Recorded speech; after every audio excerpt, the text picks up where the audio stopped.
আরিফ বিন হাবিব খুব ফটর ফটর করেছিল। বেটা বলেছে 1264 হিজরির আগে নাকি কেউ 8 টাকা তারাবি এই আন্দোলন নাকি ছিল না।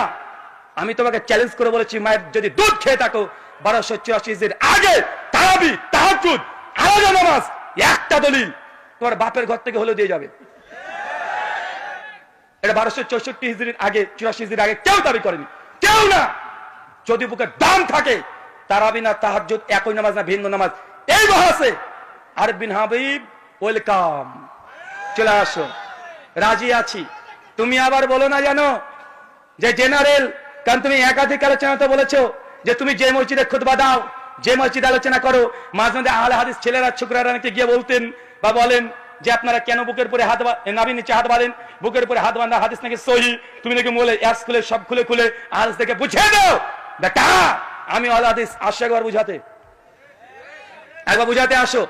তারাবি তাহাজ্জুদ এক নামাজ না ভিন্ন নামাজ। রমজান মাস, কেননা আগে থেকে তারা শোরগুলো পাকিয়ে দিয়েছে। আর আমি আগে বলেছি ভালো হতে চাই, কিন্তু এই হুজুর আমাকে ভালো হতে দেয় না।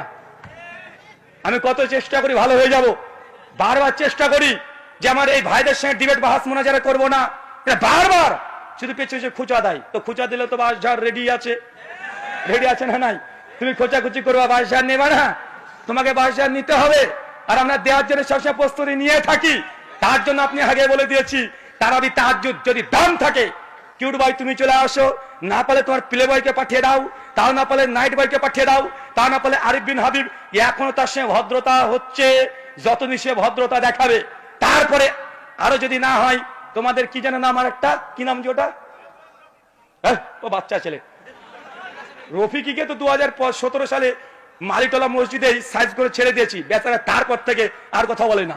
লুৎফর রহমান ফারাজি ও লিস্ট থেকে আউট হয়ে গেছে, ওকে মনে মঙ্গল করে খুঁজতে হবে, ওকে দেখাই যায় না। দেখা যায় আর তামিদুল মাওলা ও গায়েব, অদৃশ্য, ও বৃহস্পতি গ্রহে বসবাস করছে এখন। কিন্তু এখন মাঝে মধ্যে কিউট ভাই লাভ দিত, অনেকটা কমে গেছে। কিন্তু ইদানিং ফেসবুক আবার শুরু হয়ে গেছে, বড় শয়তানগুলোকে বেঁধে দেয় রমজান আসে, ছোট শয়তান ওরা কিন্তু খুচাখুচি করবে, করে কি করে না।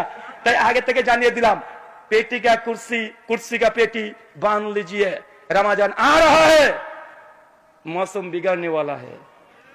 आगे থেকে রেডি হন, সময় দিয়ে দিলাম 10 দিন সুযোগ পাবা। একদম স্কুলের ব্যাগ নিয়ে মাওলানা আব্দুল মালিকের কাছ থেকে তারাবি তাহাজ্জুদ এক নামাজ না ভিন্ন নামাজ, এই 10 দিন ক্লাস করতে শুরু করে দাও।